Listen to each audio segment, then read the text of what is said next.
हरे हरे राम हरे हरे हरे कृष्ण कृष्ण कृष्ण हरे हरे हरे राम राम राम हरे हरे कृष्ण कृष्ण कृष्ण हरे हरे राम राम राम हरे हरे कृष्ण कृष्ण कृष्ण हरे हरे राम राम राम हरे हरे कृष्ण कृष्ण कृष्ण हरे राम राम राम हरे हरे कृष्ण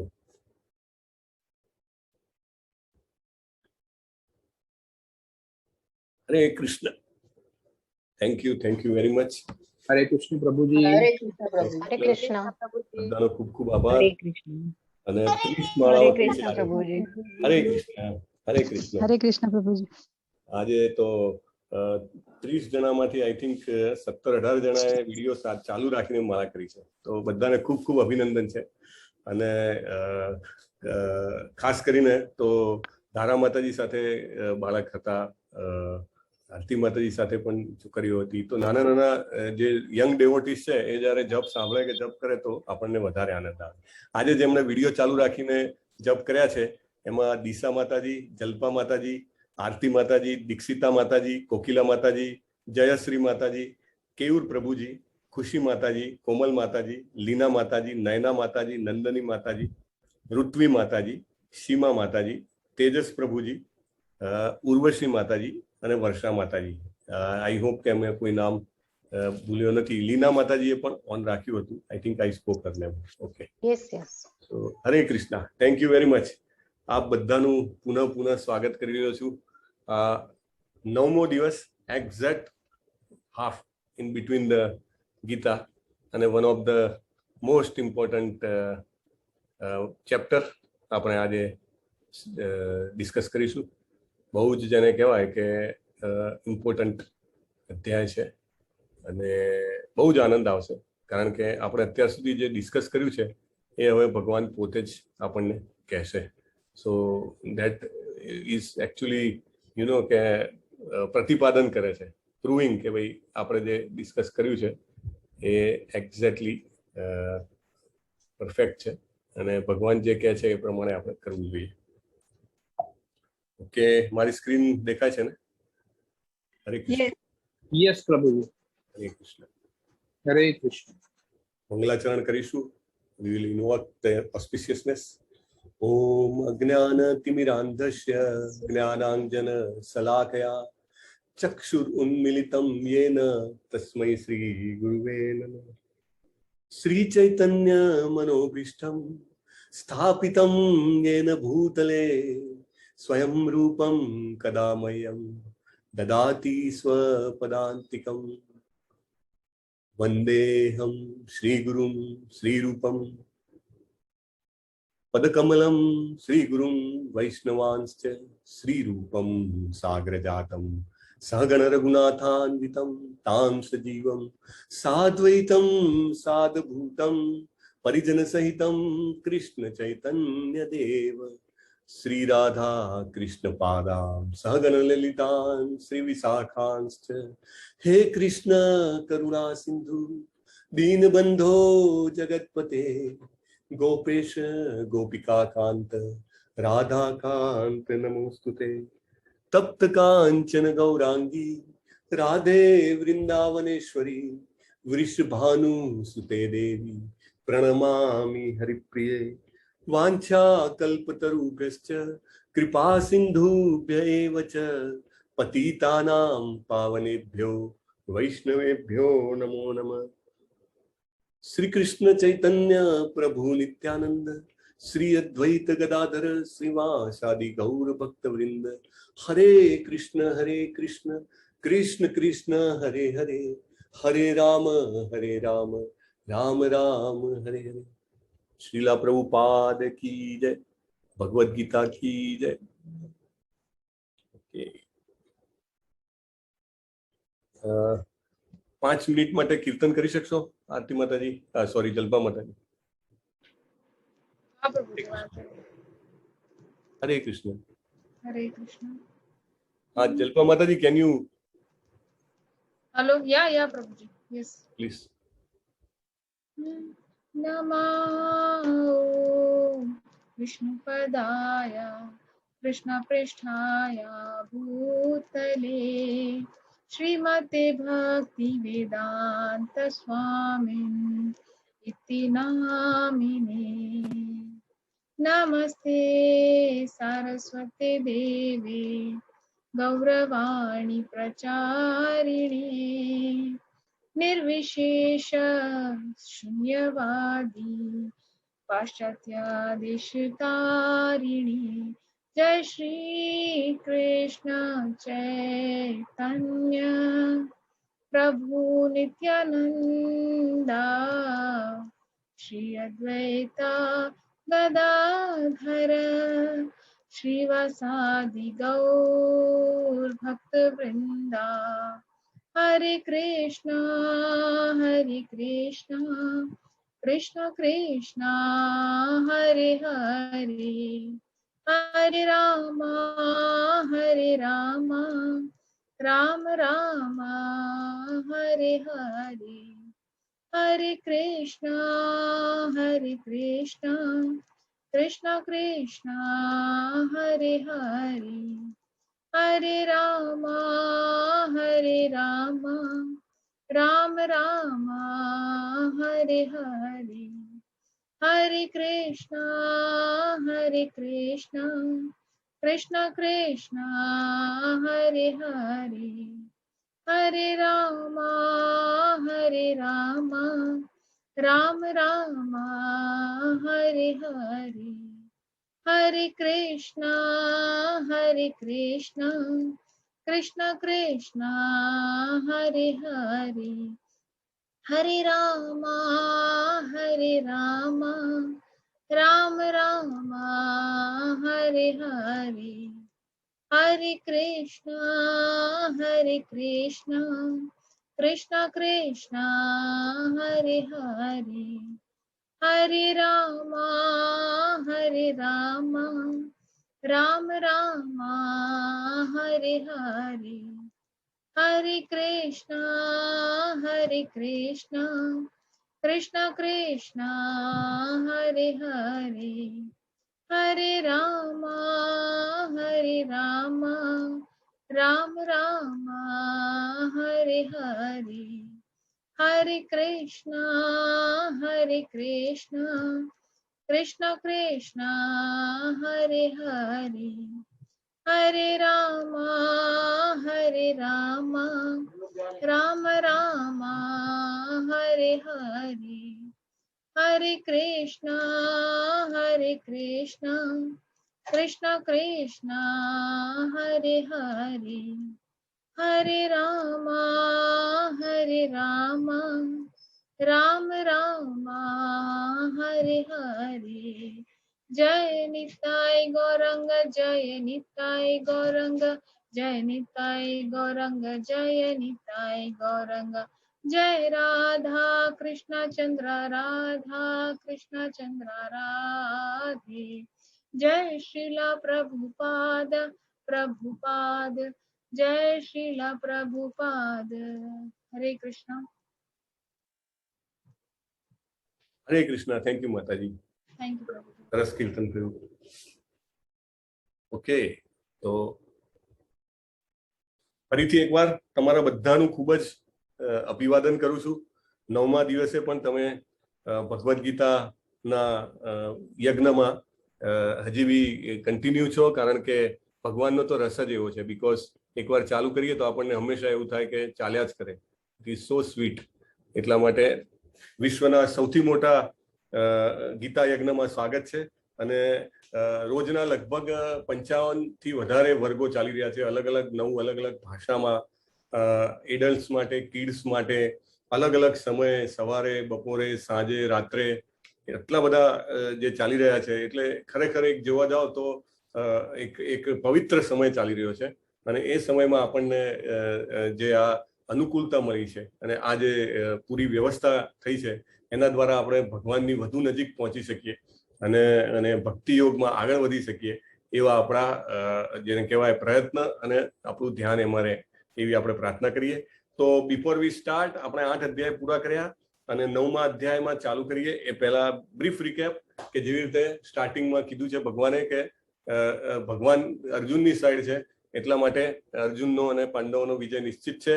અને આપણે જે જપ કર્યા આટલા ધ્યાનથી સુંદર જપ થયા, આપણા સરસ કીર્તન થયું આપણું, તો ભગવાન આપણી સાઈડ પણ છે.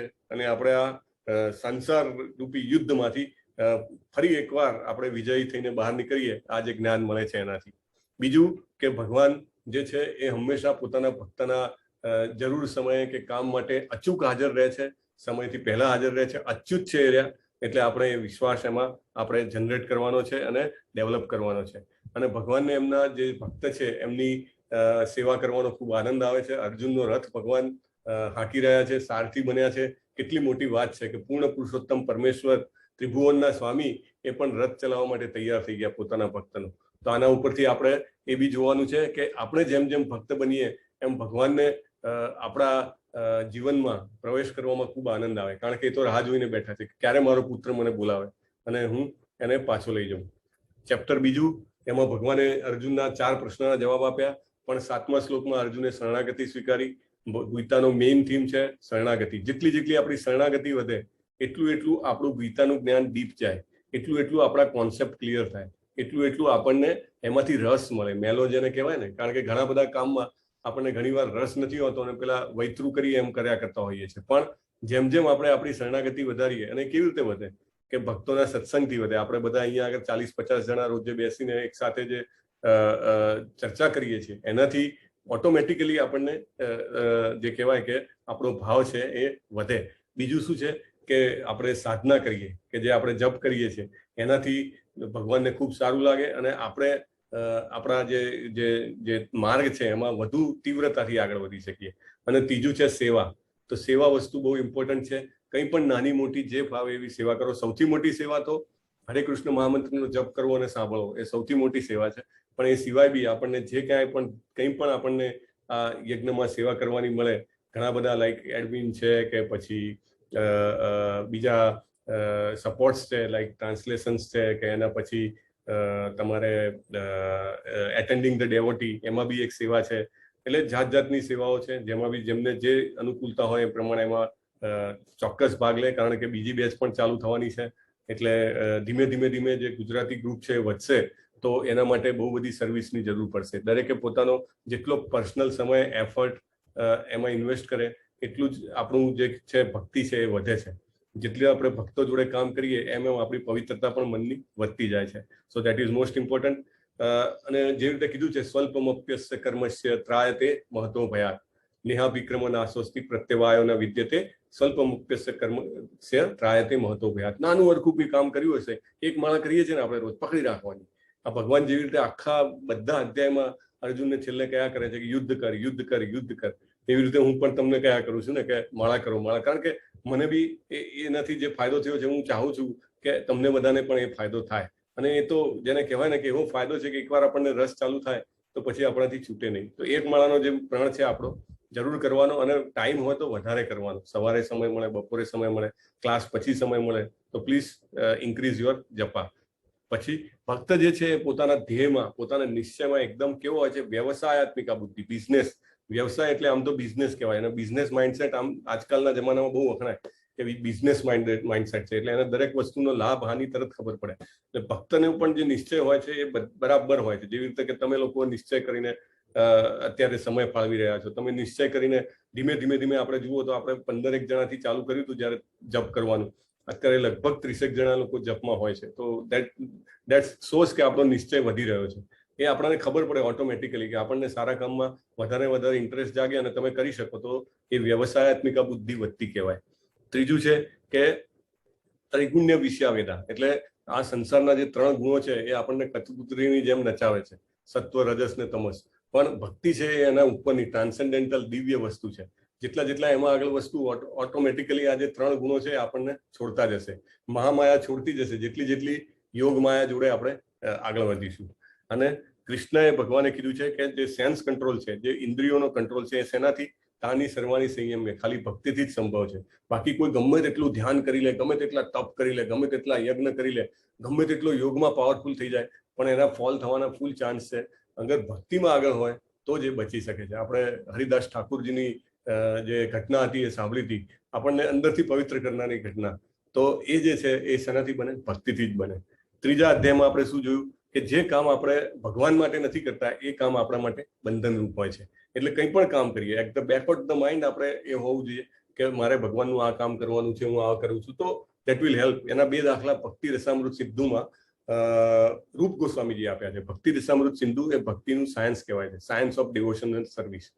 અને પ્રભુપાદે હંમેશા ડિવોશનલ સર્વિસ શબ્દ વાપર્યો છે, એમને ડિવોશન નથી વાપર્યું. કારણ કે ઇંગ્લિશ ડિક્શનરીમાં તમે ગમે ત્યાં જુઓ ભક્તિ એટલે ડિવોશન એમ કે, પણ પ્રભુપાદે હંમેશા કીધું છે ડિવોશનલ સર્વિસ, ભક્તિમય સેવા. કારણ કે આપણે એક્ટિવ છીએ, જો સેવા નહીં કરીએ તો બીજું કંઈક કરશું. બેટર છે સેવા કરીએ તો ઓટોમેટિકલી આપણી સાધનામાં અને સત્સંગમાં ફાયદો મળશે.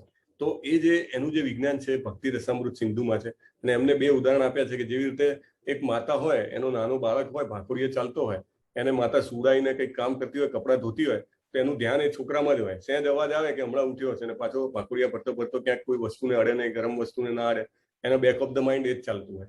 બીજું એમને આપ્યું છે કે જે કોઈ સ્ત્રી એવી હોય કે જેને પરપુરુષ સાથે સંબંધ હોય, તો એ બધું જ ઘરનું કામ સારી રીતે કરતી હોય, પણ એનું મગજ એમાં હોય કે સાંજ પડે ક્યારે મને એને મળવા મળશે. આ ઉદાહરણ ગોસ્વામીએ આપ્યા છે.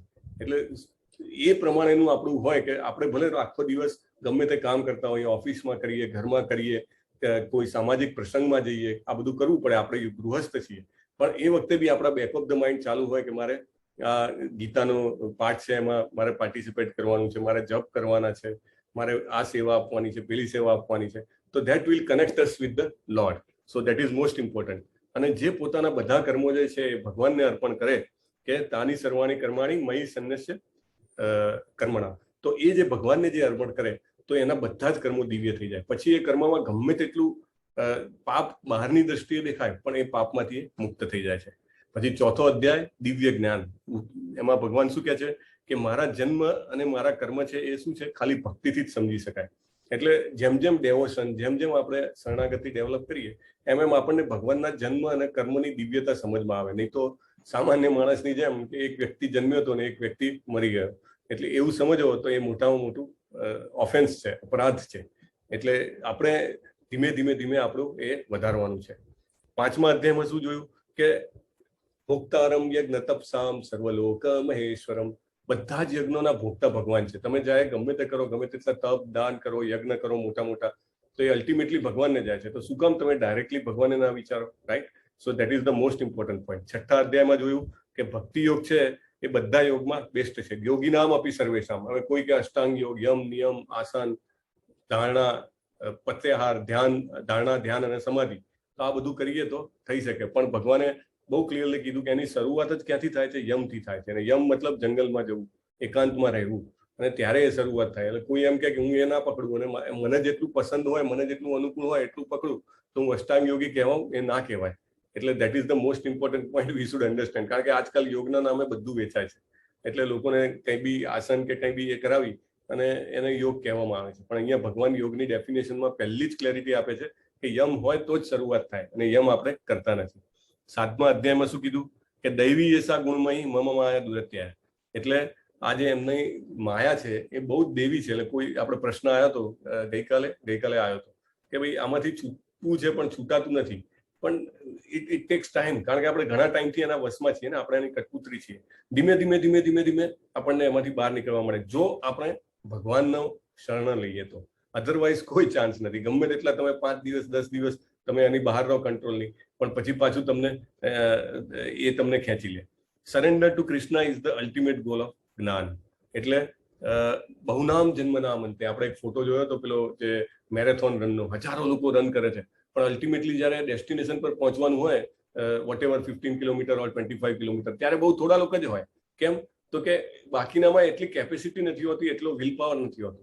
જેવી રીતે તમે લોકો છે કે તમે એક વિલ પાવર સાથે આવો છો, એક જજમેન્ટ સાથે આવો છો, એવી રીતે ભગવાનનો જે રસ્તો છે એ હજારોમાંથી એક જણાને એવી ઈચ્છા થાય કે હું ક્યાં આવી ગયો, આ બધું હું ક્યાં ફસાયો, વોટ ઇઝ ધ પ્રોબ્લેમ, એને સમજવાની ઈચ્છા થાય. અને એવા હજારો લોકો એટલી ઈચ્છા થાય, એમાંથી એક જણાને આ રસ્તો મળે. દાખલા તરીકે આ નામાનિષ્ઠા પ્રભુનું જે આ મુવમેન્ટ છે, તો એમાં એમને જે આ ચલાવી રહ્યા છે, જેવી રીતે લોકો જોડાઈ રહ્યા છે, મેં તમને કીધું હતું ને 550 જેટલા વોલેન્ટિયર્સ, લગભગ 55 થી વધારે ટીચર્સ, તો અને એટલું બધું કામ હોય છે બેકએન્ડમાં કે તમે સ્તબ્ધ થઈ જાઓ. અને એ બધું ચાલ્યા જ કરે છે.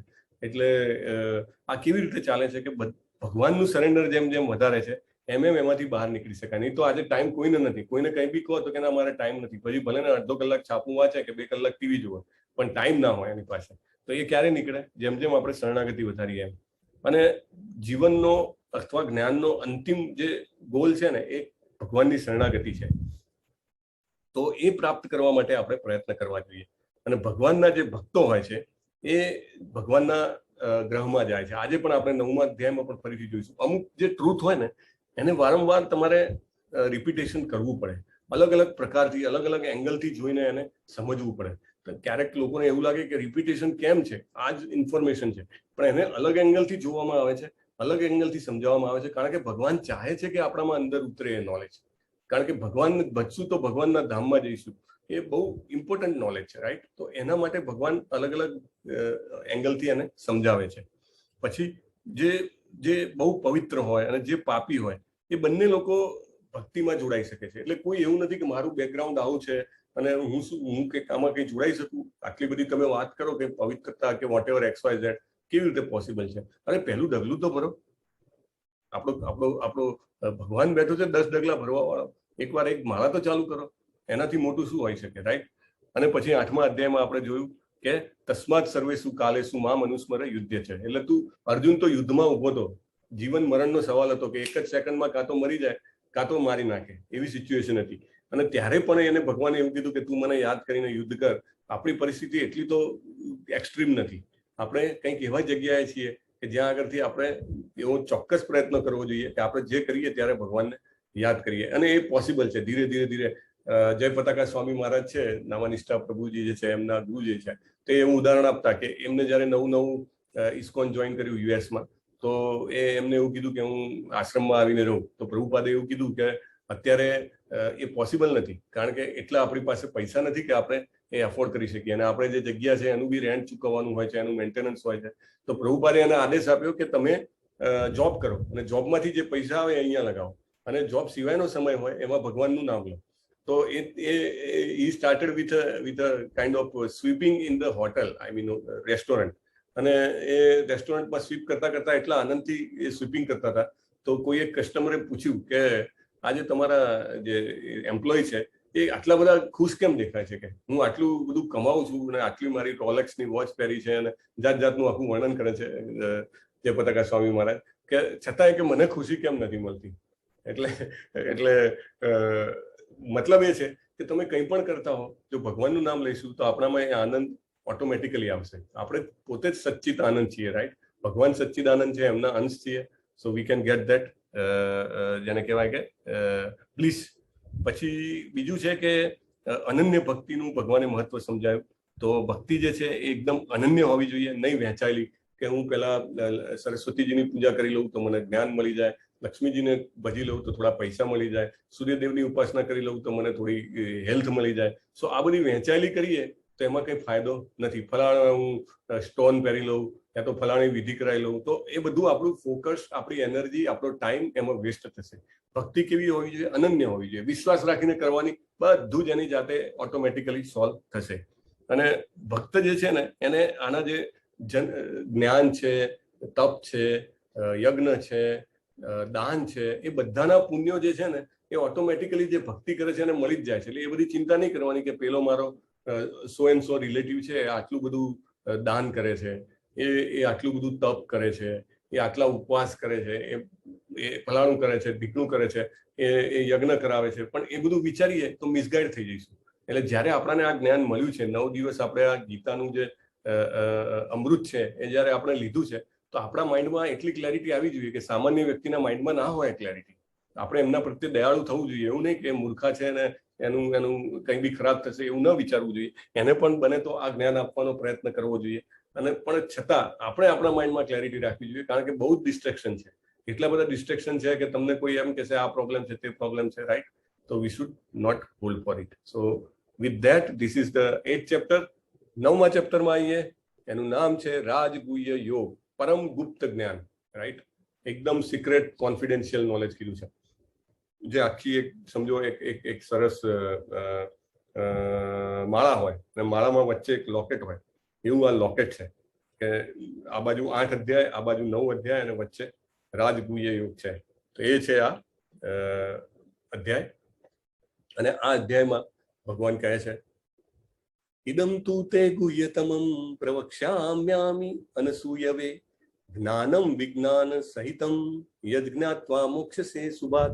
હે અર્જુન, કારણ કે તું મારાથી ક્યારે ઈર્ષા નથી કરતો, તેથી હું તને આ પરમ ગુહ્ય જ્ઞાન તથા અનુભૂતિ જણાવું છું, જેને જાણીને તું સંસારના બધા ક્લેશથી મુક્ત થઈ જઈશ. So this is very important કે અર્જુનને શું કામ કહે છે. એક વ્યક્તિએ પ્રશ્ન બી પૂછ્યો હતો, આઈ થિંક 3 દિવસ પહેલા પૂછ્યો હતો કે અર્જુન જ શું કામ. તો એ વખતે બી આપણે ચર્ચા કરી હતી કે ભગવાને કીધું હતું કે ભક્તો અસી સખા ચેતી મેં, તું મારો ભક્ત પણ છે અને મિત્ર છે, રાઈટ. અહીંયા આગળ બીજું કારણ આપણને મળ્યું કે વાય અર્જુન ઓનલી, કે અર્જુન ભગવાનની ઈર્ષા નથી કરતો. આપણને ઈર્ષા બહુ થાય, આપણને લાગે આપણે બહુ સારા છીએ, હંમેશા આપણને એવું જ લાગે કે મને તો કોઈની ઈર્ષા નથી, પણ ખરેખર આપણે ઇન્ટ્રોસ્પેક્શન કરીએ તો આપણને મળે કે આપણને ક્યાં ક્યાં ઈર્ષા હોય. ઈર્ષા એટલે શું એકચ્યુઅલી? ઈર્ષાની કોઈ ડેફિનેશન છે? ઈર્ષા એટલે શું? તો ઈર્ષા એટલે કોઈની પાસે કોઈ વસ્તુ છે, કોઈ ગુણ છે, કોઈ ઐશ્વર્ય છે કે જે તમને બહુ ગમે છે, રાઈટ. કોઈ બહુ પૈસા વાળો છે, કોઈ બહુ પાવર વાળો છે, કોઈ બહુ સુંદર છે, કોઈ બહુ હેલ્ધી છે, રાઈટ. કોઈ એકદમ જેને કહેવાય ને કે વૈરાગી છે, કોઈ બહુ જ્ઞાની છે, જાત જાતના ક્વોલિટીઝ અને ઐશ્વર્ય હોય. તો કોઈની પાસે હોય અને તમને એવું લાગે કે આ એની પાસે ના હોવું જોઈએ, એકચ્યુઅલી એ મારી પાસે પણ હોવું જોઈએ, રાઈટ. તો એને ઈર્ષા કહેવાય. આ એક ઇમ્પોર્ટન્ટ પોઈન્ટ સમજવા જેવો છે. ઈર્ષા શું છે? કારણ કે ઘણીવાર આપણા માઇન્ડમાં એ જ ક્લેરિટી નથી હોતી કે ઈર્ષા એટલે શું. એટલે આપણે તો બહુ સારા જ લાગીએ, કાં તો આપણા લોકો આપણને સારા જ લાગે કે ભાઈ બધું આપણે કોઈની ઈર્ષા નથી કરતા, આપણે we are very good people. પણ ઈર્ષા એટલે શું કે કોઈની પાસે કોઈ વસ્તુ હોય અથવા કોઈ ઐશ્વર્ય હોય, એ આપણને ગમતું હોય ને આપણે એવું વિચારીએ કે એની પાસે કેમ છે, તો એ ઈર્ષા કહેવાય.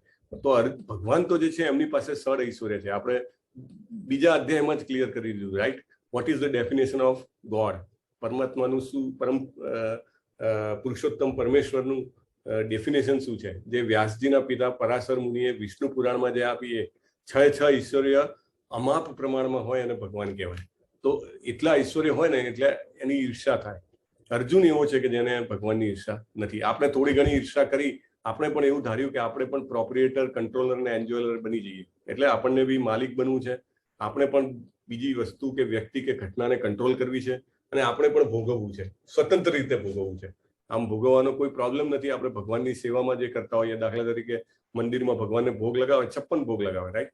તો એ એકદમ જેને કહેવાય કે it is very very lavish, પણ એ લેવિશનેસ ભગવાન માટે કરે છે અને પછી એનો ભોગ લે છે, તો દેટ ઇઝ ઓકે. પણ સ્વતંત્ર રીતે કોઈ એવું વિચારે તો એ એમની ઈર્ષા કહેવાય. તો આપણે બધા ઈર્ષા કરી એટલા માટે આપણે અહીંયા આવી ગયા. પણ ભગવાન અર્જુનને કહે છે તું મારી ઈર્ષા નથી કરતો, એટલા માટે હું તને આ પરમ ગુહ્ય જ્ઞાન અને અનુભૂતિ જણાવું છું.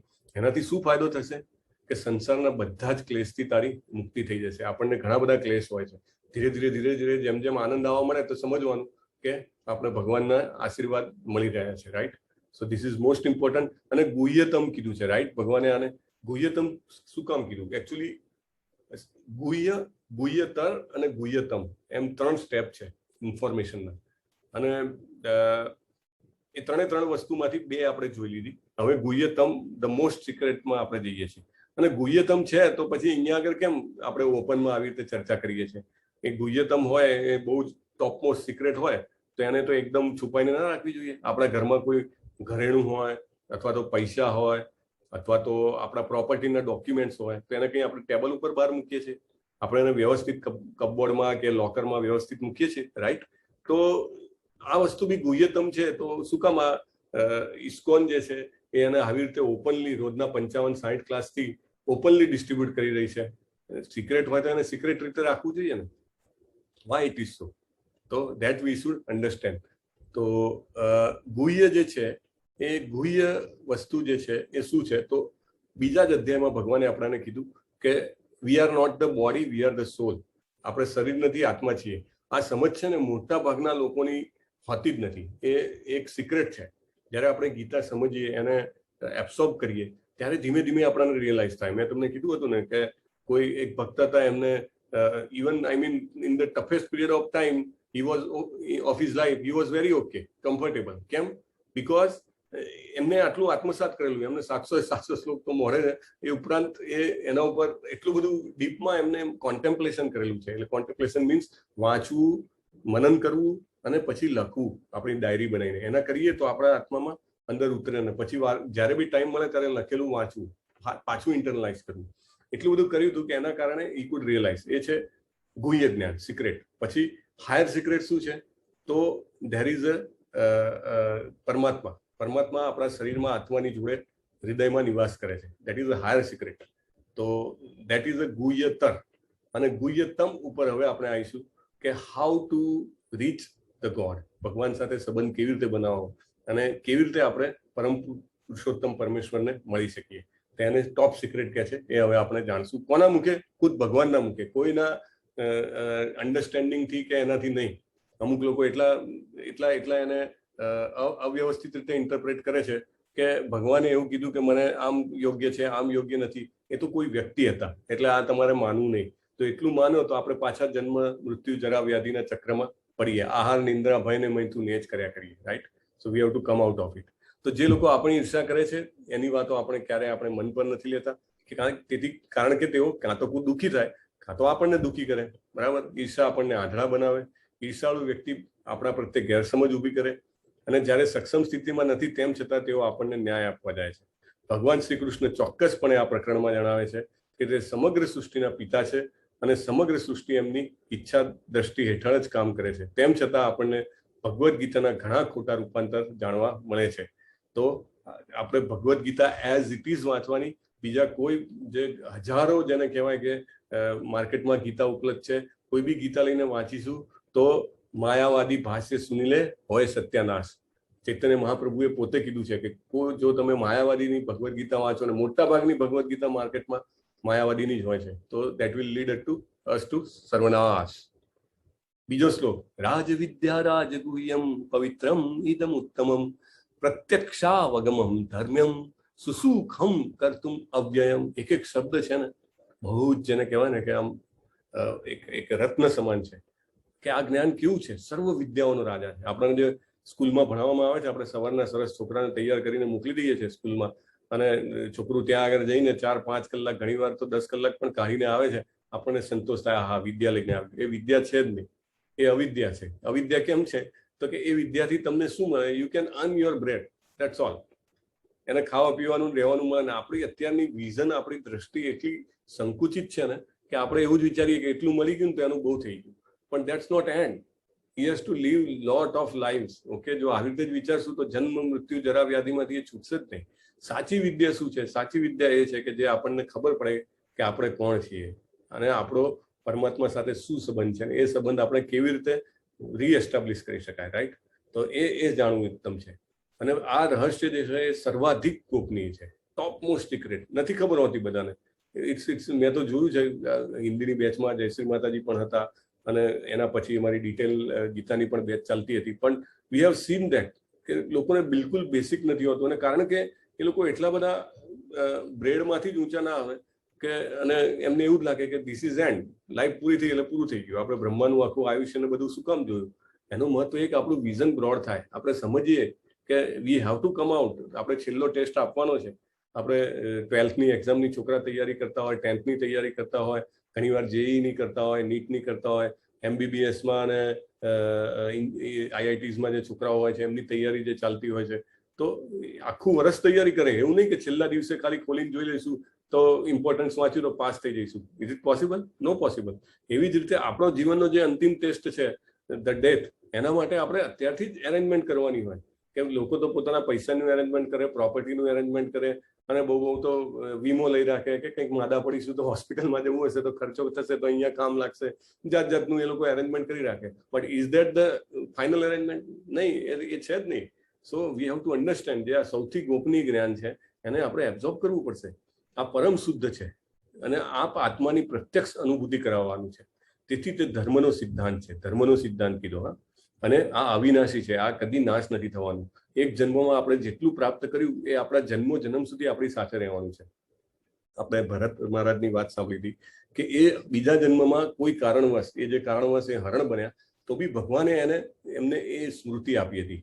સ્મૃતિ જ્ઞાન અપોમહનમ છે, એટલે સ્મૃતિ એટલે મેમરી, પછી જ્ઞાન એટલે નોલેજ, અને અપોહન એટલે ભૂલી જવું, ફર્ગેટફુલનેસ. એ ત્રણ વસ્તુ ભગવાન પોતે આપે છે, રાઈટ? તો આ જ્ઞાન આપણે જેટલું લઈશું એટલું આપણને હંમેશા કામ લાગવાનું છે, અને અત્યંત સુખપૂર્વક સંપન્ન કરવામાં. આ જ્ઞાન લઈશું ને તો સુસુખમ, આનંદ થશે, રાઈટ?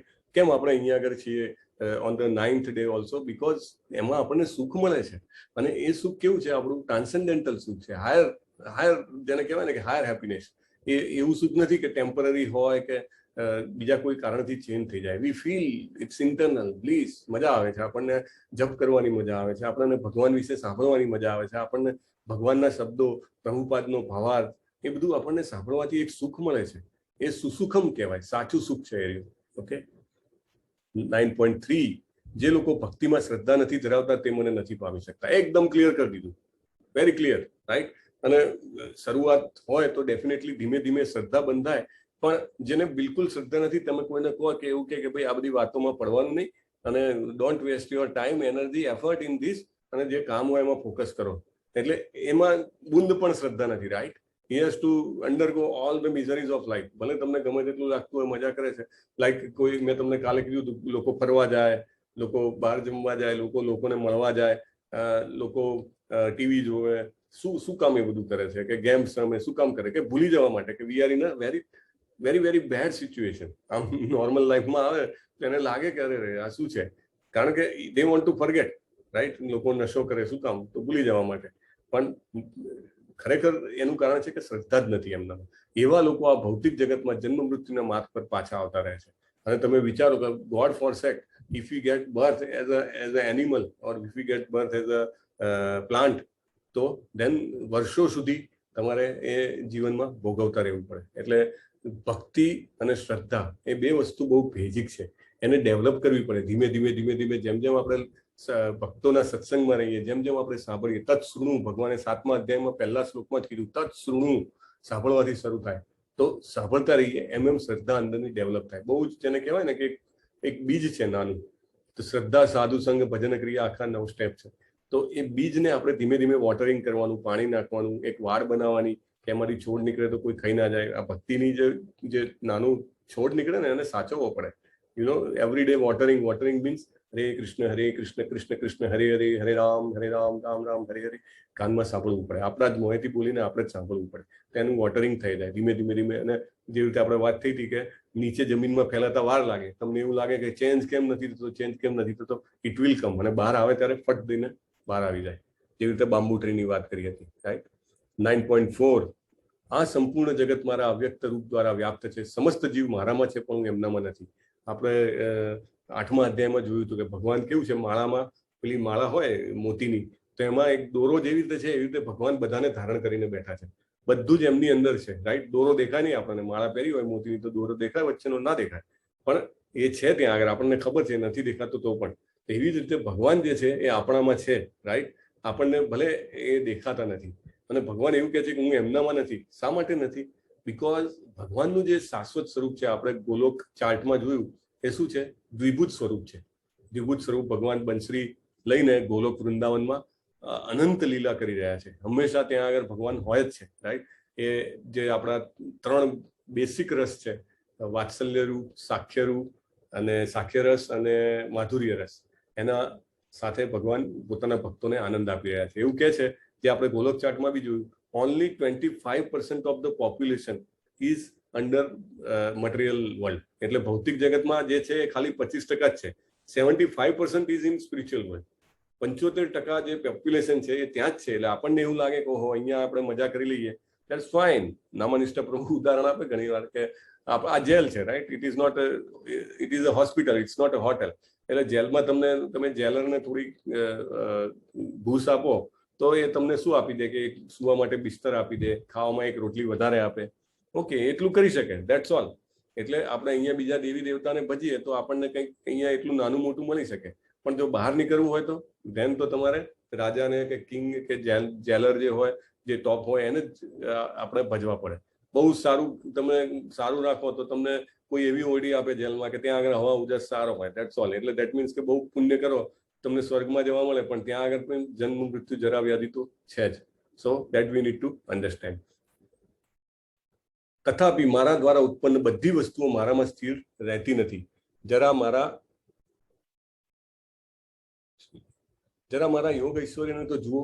જો કે હું સર્વ જીવોનો પાલક કરતા છું અને સર્વત્ર વ્યાપ્ત છું, છતાં હું આ વિરાટ અભિવ્યક્તિનો અંશ નથી, કારણ કે હું સૃષ્ટિનું કારણ સ્વરૂપ છું. જે પ્રકારે સર્વત્ર પ્રવાહમાં પ્રબળ વાયુ સદૈવ આકાશમાં સ્થિર રહે છે, એ જ પ્રકારે સમસ્ત ઉત્પન્ન પ્રાણીઓ મારામાં સ્થિત છે. ભગવાન કેવા છે? ભગવાન પોતાના લક્ષણો, ગુણો કહે છે કે બધા જીવોનો પાલક કરતા હું છું. બરાબર? એટલે આપણા બધાને એ જ પોષે છે. કીડીને કણ અને હાથીને મણ મળી જ રહે છે. એટલે આપણે વી have two be very careful. આપણે એવું નહીં વિચારવાનું કે આપણે અહીંયા આગળ બહુ મહેનત કરીએ છીએ અને બહુ આપણે સ્માર્ટ છીએ, ઇન્ટેલિજન્ટ છીએ, એટલે આપણને વોટ એવર XYZ પૈસા મળે છે અને આપણે એને ખાવા પીવાનું મળી રહે છે. એવું નથી. વરસાદ કોણ વરસાવે છે? ભગવાન જ વરસાવે છે. રાઈટ? જમીન કોની છે? ભગવાનની છે. એમાંથી જ ફળ, ફૂલ, ધાન સર્વત્ર એમાંથી ઉત્પન્ન થાય છે. અને એક નાની કીડી હોય ને તો એને પણ એનું ખાવા જેટલું મળી જ રહે છે. અને હાથી હોય એ મણ ખાય, રાઈટ, એને પણ એટલું મળી રહે છે. એટલે એવું કદી નહીં વિચારવાનું કે આપણે આપણી શક્તિથી કે એનાથી આપણું ચાલી રહ્યું છે. વી મસ્ટ રિયલાઇઝ ધીસ, કારણ કે એમાં પેલો કર્તૃત્વ ભાવ આવી જાય ને, એટલે એ સમજવું બહુ જરૂરી છે. સર્વ જીવોના પાલક કરતા કોણ છે? ભગવાન છે. સર્વત્ર વ્યાપ્ત છે, એટલે બધી જ જગ્યાએ છે. આપણે એવું વિચારીએ નહીં કે અહીંયા નથી, મારું સો એન્ડ સો પ્લેસ છે, ત્યાં આગળ બહુ એ છે, મતલબ કે ઇટ્સ નોટ એપ્રોપ્રિએટ પ્લેસ, છતાં પણ ત્યાં ભગવાન હોય છે. અને હું આનો અંશ નથી, કારણ કે હું એનું કારણ છું. It is a root cause. આ બધું જે છે એનું રૂટ કોઝ ભગવાન છે. આપણે ગોલોક ચાર્ટમાં જોયું હતું. તો એવી રીતે દરેક વસ્તુઓ એમનામાં સ્થિર હોય છે. સંપૂર્ણ વિરાટ જગત મારા આધીન છે. મારી ઈચ્છાથી વારંવાર સતત પ્રગટ થતું રહે છે. મારી ઈચ્છાથી અંતે નષ્ટ થઈ જાય છે. મેં તમને 2 પ્રલય કીધા હતા. એક બ્રહ્માની રાત્રિ થાય ત્યારે પ્રલય થાય, અને બીજો મહાપ્રલય થાય જ્યારે બ્રહ્માનું આયુષ્ય પૂરું થાય. 100 વર્ષનું બ્રહ્માનું આયુષ્ય, રાઈટ? અને આપણે બધું જ એનું ડિટેલમાં ડિસ્કસ કર્યું હતું કે આપણું જીવન શું છે. એટલે જેવી રીતે આપણા જીવનમાં આપણે પેલું પતંગિયું જોઈએ કે જે પેલા જીવડા હોય એ ચોમાસામાં ઉત્પન્ન થાય, 4 કલાકની અંદર તો એ જન્મે, મોટું થાય, પ્રજનન કરે અને મૃત્યુ થઈ જાય. તો એ જીવડાને આપણું જીવન કેવું મોટું લાગતું હોય, એવી રીતે આપણા માટે બ્રહ્માનું જીવન છે. એટલે એટલું મોટું એની લાઈફ છે. અને બ્રહ્માનો એક દિવસ જ્યારે પૂરો થાય ત્યારે સેમી પ્રલય થાય, અને સેમી પ્રલયમાં ભૂવર્લ એટલે આપણું જમીન, પૃથ્વી અને એની નીચેના બધા લોકોનો નાશ થઈ જાય. એટલે આપણે જો એવું ના વિચારીએ કે we need to go back to Godhead, આપણે ભગવાનના ધામમાં જવું જોઈએ, તો વારંવાર આપણે જન્મ મૃત્યુ કર્યા કરીએ. ભગવાન આપણને ઓપોર્ચ્યુનિટી આપતા જ રહે. જેવી રીતે મેં કીધું હતું ને, કોઈને તરવાની બહુ ઈચ્છા હોય, આખી આજીવન તર્યા કરે, તો નેક્સ્ટ લાઈફ એને ભગવાન આપે કે તું માછલી બન, let you swim forever. પછી કોઈને બહુ પેલા એર જમ્પની ઈચ્છા હોય તો ઈ કેન બીકમ પક્ષી બની શકે, રાઈટ? સો આ રીતની બધી વ્યવસ્થા ભગવાન પૂરી કરે છે. એટલે આપણે જો સાચું ધ્યેય અને સાચું ગોલ, સાચો ટાર્ગેટ ના સિલેક્ટ કરીએ તો we will have to come back. અને જ્યારે પ્રલય થશે ત્યારે તો સંપૂર્ણ નાશ થઈ જશે. એટલે ઘણા કરોડો વર્ષો સુધી again V will have two remain without body and without any intelligence and consciousness. અને પછી જ્યારે બ્રહ્મા જાગે ત્યારે ફરીથી આ બધું બનાવે વિશ્વ, અને એમાં પાછો આપણને ઓપોર્ચ્યુનિટી મળે. ભગવાન કે છે કે નહીં, એને મારો પુત્ર છે, એને ઓપોર્ચ્યુનિટી આપો. એટલે અગેન આપણે ફરીથી જન્મ લેવો પડે. So we must realise what is our goal in life. Now you have come 9 days in this journey. તો આપણને એટલું તો ક્લેરિટી આવી જોઈએ કે મારા જીવનમાં શું ધ્યેય હોવો જોઈએ, રાઈટ? અને એ ધ્યેય મેળવવા માટે મારે શું કરવું જોઈએ. તો આપણે આ વારંવાર પ્રગટ થતા અને પ્રલય થતા વિશ્વની અંદર વારે વારે આપણે આવવું જોઈએ નહીં. આપણો એ ટાર્ગેટ હોવો જોઈએ. હે ધનંજય, આ સર્વ કર્મો મને બાંધી શકતા નથી. એટલે ભગવાન આવે તોય ઘણા લોકો એવું વિચારે કે ભગવાને તો આટલા બધા રાક્ષસોને મારી દીધા, ભગવાનને બહુ પાપ લાગશે, રાઈટ? એવા પણ લોકો છે અને એવું બોલતા હોય છે જાહેરમાં પણ. તો એમને કશા કર્મો બાંધતા નથી, રાઈટ? એમને બધું જ એવું કામ કર્યું છે. 7 વર્ષની વયે આખો ગોવર્ધન ઉપાડી લીધો, રાઈટ? કોણ ઉપાડી શકે છે? Where is the law of gravitation? કશું નથી કામ કરતું ને. એમને પૂતનાને મારી નાખી એટલા નાની ઉંમરમાં. એમને કેવા કેવા કાર્ય કર્યા છે કે ઇન્દ્રદેવ આટલો વરસાદ વરસાયો તો બચાવી લીધા, બ્રહ્મ વિમોહન લીલા. એટલે એ બધામાં બંધાતા નથી અને એકદમ એનાથી વિરક્ત રહેલા હોય છે. જ્યારે આવે ત્યારે એ એકથી એક વિરક્ત હોય છે. 10મો શ્લોક. મયા અધ્યક્ષેણ પ્રકૃતિ સૂયતે સચરાચરમ હેતુનાનેન કૌંતેય જગત વિપરિવર્તતે. બહુ સરસ શ્લોક છે. ભૌતિક પ્રકૃતિ મારી શક્તિઓમાંની એક છે. એટલે આપણે એમ માનીએ કે બધું ઓટોમેટિક થયા કરે છે અને કોઈ રૂલના કારણે, કોઈ લોના કારણે થાય છે. ધેટ ઇઝ ઓલ જેને કહેવાય ને કે રબિશ થિંગ્સ. મયા અધ્યક્ષણ પ્રકૃતિ, ભગવાન પોતે કહે છે આ પ્રકૃતિ જે 3 ગુણોની છે એનો અધ્યક્ષ હું છું, આઈ એમ ધ બોસ. આટલું ક્લિયરલી કીધું છે એમને. પ્રકૃતિ મારી શક્તિઓમાંની એક છે, મારી અધ્યક્ષતામાં કાર્ય કરે છે એવું બી લખે છે. It is under my observation it is working. સચરાચરમ, ચર અને અચર. ચર એટલે ચાલતા, લાઈક આપણે ચાલી શકીએ છીએ, અમુક પ્રાણીઓ ચાલી શકે છે, પક્ષીઓ ચાલી શકે છે, તે બધા ચરમાં આવે. અને અચર, અચર એટલે લાઈક વનસ્પતિ છે એ એની જગ્યાએ જ રહે, it can not move, right? તો એ બધા અચરમાં આવે. એટલે ઘણા બધા એવી બી યોની છે જે અચરમાં આવે. એવું કે છે 84 લાખ યોનીમાંથી 80 લાખ એ ખાલી પ્રાણીઓ અને પક્ષીઓમાં જ છે, અને 4 લાખ યોની મનુષ્યની છે. એ 4 લાખ યોનીમાં જન્મ મેળવવો બહુ જ અઘરો છે. અને એ જન્મ મેળવ્યા પછી પણ ભારત ભૂમિલે કૌનું ભાગ્યવાન જીવ, ગુરુ કૃષ્ણ પ્રસાદે પાય ભક્તિલતા બીજ. એટલે it is very very very very auspicious to get birth in India, right? એ રીતે આપણને બી એક રિયલાઇઝેશન હોવું જોઈએ કે આપણનું ભારત ભૂમિમાં જન્મ થયો છે, આ મારા બહુ જ સારા કર્મોના ફળ છે. કારણ કે અહીંયા ગુરુ અને કૃષ્ણનો આશીર્વાદ મળવો બહુ સરળ છે. તો that is what is important. તો આ જે છે ભગવાનની અધ્યક્ષતામાં બધું ચાલે છે, અને વારંવાર આ જગત સર્જાય છે અને વિનાશ થાય છે. એટલે we should not be part of it, right? We should try to come out of it, અને we should go back to Godhead. અવજાનંતિ મામ મૂઢા માનુષીમ તનુમાં આશ્રિતામ પરમ ભાવમ અજાનંતો મમ ભૂતા મહેશ્વરમ. ફરીથી કીધું ભગવાને, હું જ્યારે મનુષ્ય રૂપે અવતરું ત્યારે મૂર્ખ લોકો મારો ઉપવાસ કરે છે, અને તેઓ મુજ ઈશ્વરનો દિવ્ય સ્વભાવ જાણતા નથી. જ્યારે ભગવાન આવ્યા ને ત્યારે બી એવા લાખો લોકો હતા કે જે ભગવાનને જાણી ના શક્યા. એવું જ સમજતા હતા કે આમને 2 હાથ છે, 2 પગ છે, 2 આંખો છે, નાક છે, 2 કાન છે, મોં છે, એટલે આપણા જેવા જ છે. એટલે તમે વિચારો કે લોકો એમ કે છે કેમ ભગવાનના દર્શન નથી થતા.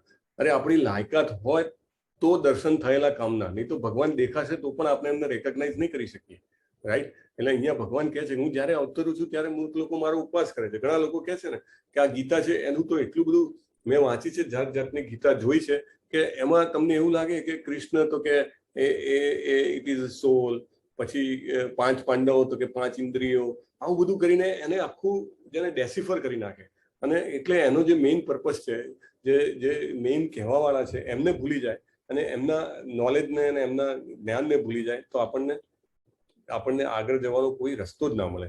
એટલે ઘણા લોકો મારો ઉપવાસ કરે છે. ભગવાન પોતે જ કહે છે આપણે એમાં નહીં આવવાનું, મુજ ઈશ્વરનો દિવ્ય સ્વભાવ જાણતા નથી.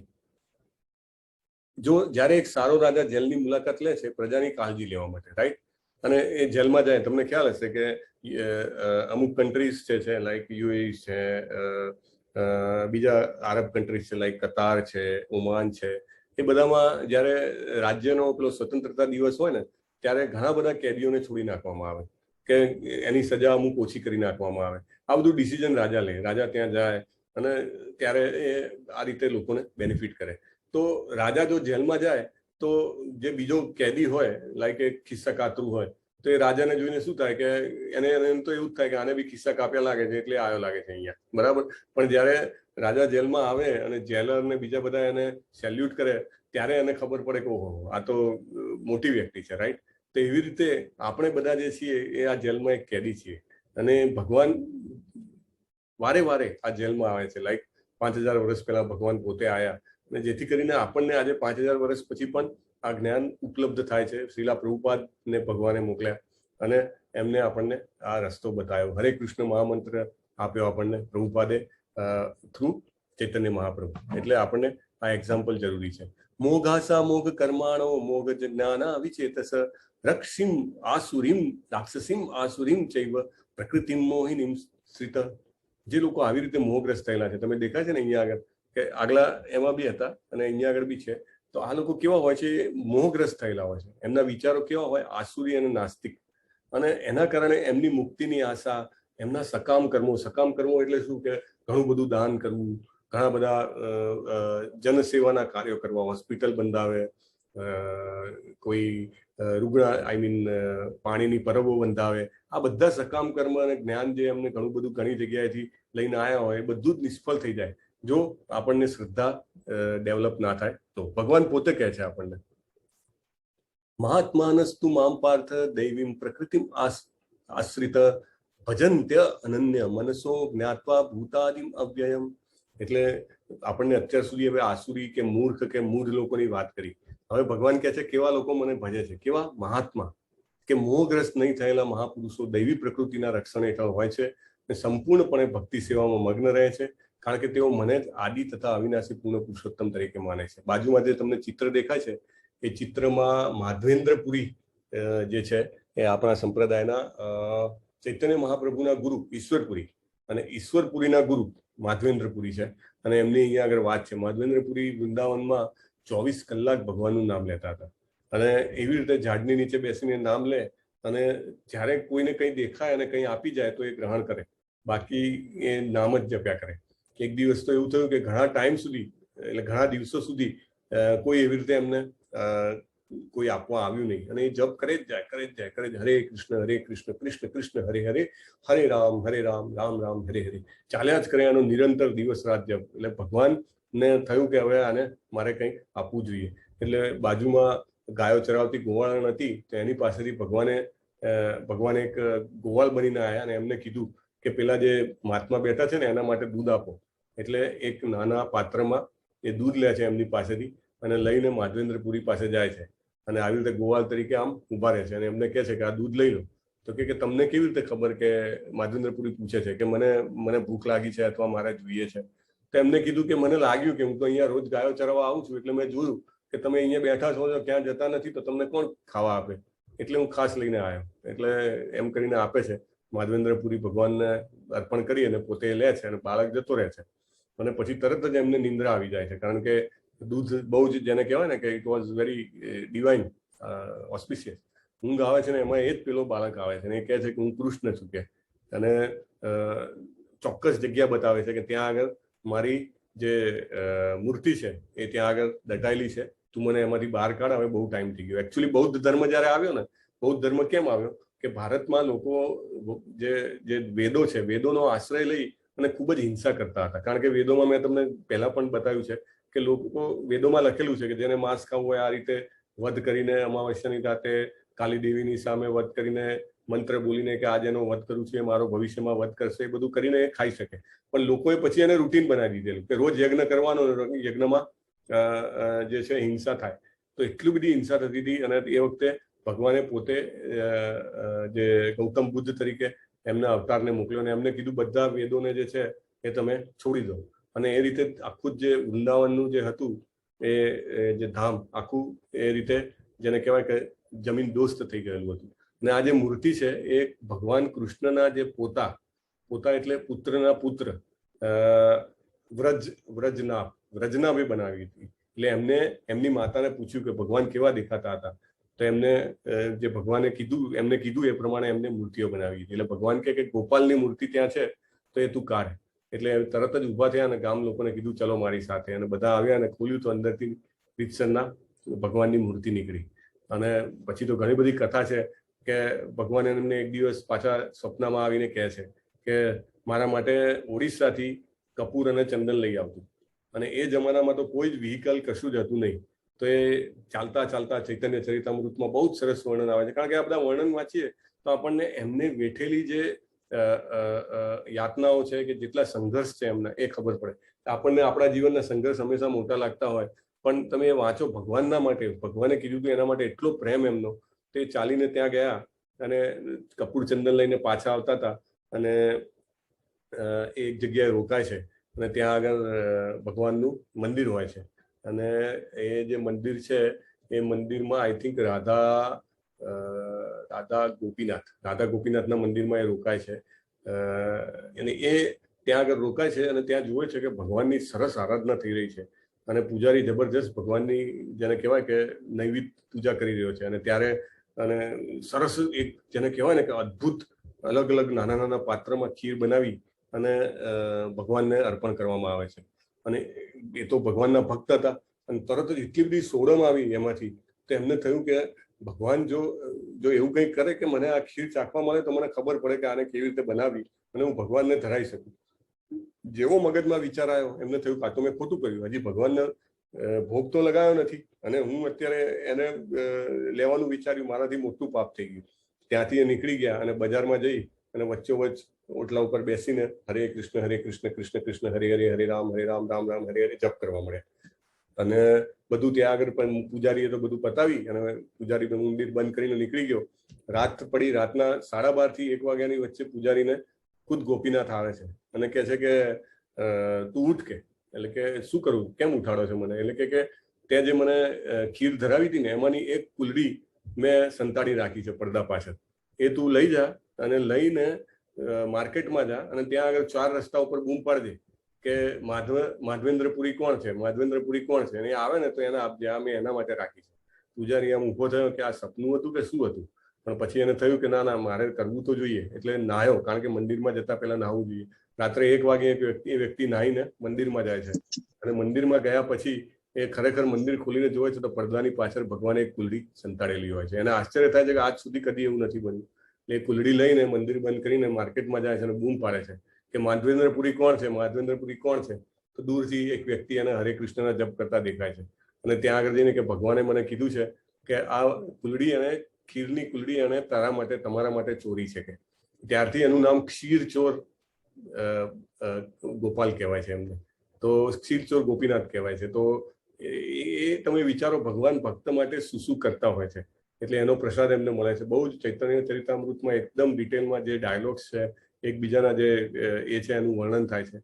તમને પવિત્રીકરણ માટે બહુ જ કામ લાગે એવું. પણ કહેવાનું વસ્તુ શું છે અહીંયા આગળ કે મહાત્મા નસ્તુ મામ પાર્થ. એટલે જે મહાત્મા, જેમ જેમ આપણે મહાત્માઓની નજીક જઈએ, જેમ જેમ આપણે પોતે પોતાના આત્માને મહાત્મા બનાવવાનો પ્રયત્ન કરીએ, એમ એમ ભગવાન શું છે કે ધીમે ધીમે ધીમે ધીમે આપણને એની નજીક લે છે અને ભગવાન ખ્યાલ રાખે છે. સતતમ કીર્તયંતો મામ યતંતાશ્ચ દ્વિધાવતા નમસ્યંતાસ ચ મામ ભક્ત્યા નિત્યા યુક્તા ઉપાસતે. હંમેશા મારા મહિમાનો જાપ કરતા, દ્રઢ સંકલ્પપૂર્વક પ્રયાસ કરતા, મને નમસ્કાર કરતા, ભક્તિ ભાવે નિરંતર મને ભજે છે. ભગવાન પોતે કહે છે આપણને, રાઈટ? શું કરવાનું? સતતમ કીર્તયંતોમાં, સતત કીર્તન કરે. આપણે જપ કરીએ છીએ એ પણ એક કીર્તન છે, એ પર્સનલ કીર્તન છે. પછી બધા ડેવોટીઝ હોય, આપણે બધા સાથે મળીને જપ કર્યા પછી ફરીથી એકવાર કીર્તન થાય છે, રાઈટ? ભલે આપણું મ્યુટ હોય પણ આપણે આપણી જગ્યાએ જ્યાં હોઈએ ત્યાં એ કીર્તનમાં જોડાઈએ તો it's a collective kirtan, right? તો સતતમ કીર્તયંતોમાં જ્યારે બી સમય મળે ત્યારે સતત કીર્તન કરે એ મારો ભક્ત કહેવાય. અહીંયા પ્રભુપાદનું આપણે કીર્તન જોઈશું. આઈ થિંક લંડનમાં જ્યારે એમને રાધા લંડન ઈશ્વર કરીને જ્યારે રાધા કૃષ્ણની મૂર્તિની સ્થાપના કરી ત્યારે આ કીર્તન એમને કરેલું છે. બહુ જ અદ્ભુત છે. અને તમે જુઓ કે આટલા બધા ફોરેનર્સ છે, એમને પરિવર્તન કરી નાખ્યા. એક ભક્ત જ્યારે સાચો ભક્ત હોય ત્યારે કેટલા લોકો જે બી એના કોન્ટેક્ટમાં આવે એને એનો લાભ મળી જાય. સાચા ભક્તની જેને કહેવાય કે ખાતરી અથવા એ જ છે કે બીજા કેટલાને ભક્ત બનાવી શકે છે. તો પ્રભુપાદે હજારો, 10,000 જેટલા શિષ્યો લઈને ત્યાંથી આવેલા અને એમને આખા વિશ્વના અલગ અલગ પાર્ટમાં બધાને મોકલ્યા અને એમને કીધું કે તમે આ ભક્તિનો જે છે એનો પ્રચાર કરો અને લોકો જે ત્રસ્ત છે આ જગતમાં એને આ અમૃત આપો. તમે જુઓ, અને એમને ખાલી એવું નહીં કે ખાલી ભક્તિનો પ્રચાર કર્યો, એમને વસ્ત્ર પણ એવા સ્વીકારી લીધા. અને જેવી રીતે મેં તમને પહેલા કીધું હતું, આ ભારતીય વસ્ત્રો જે છે, ધોતી છે કે જબ્બો છે કે સાડી છે કે આ બધા વસ્ત્ર ભારતીય નથી. એકચ્યુઅલી દિવ્ય જગત જે છે, ભગવાનનું જે સ્પિરિચ્યુઅલ વર્લ્ડ છે, ત્યાં આગળથી આ વસ્ત્રો આવ્યા છે. લોકો એવું કહે છે કે આપણાને 2 હાથ છે 2 પગ છે એટલે આપણે ભગવાનના ફોટામાં બી 2 હાથ 2 પગ ધોઈએ છીએ. એટલે એકચ્યુઅલી ઇટ ઇઝ અ એન્થ્રોપોનિઝમ કહેવાય છે. એ ઉલટો વાત છે. ભગવાનને આવા 2 હાથ 2 પગ એમનું ઓરિજિનલ સ્વરૂપ છે, એ સ્વરૂપ આપણને આપવામાં આવ્યું છે. આપણે એમને એમની પ્રતિકૃતિમાં, in the reflection of God we are made, right? તો આજે જ્યારે આવા મહાભાગવત શિલા પ્રભુપાદ આવ્યા આપણા બધા માટે આ ધરાતલ પર, ત્યારે એમને કેટલું સુંદર કીર્તન કર્યું હતું. We can just see it's hardly few minutes.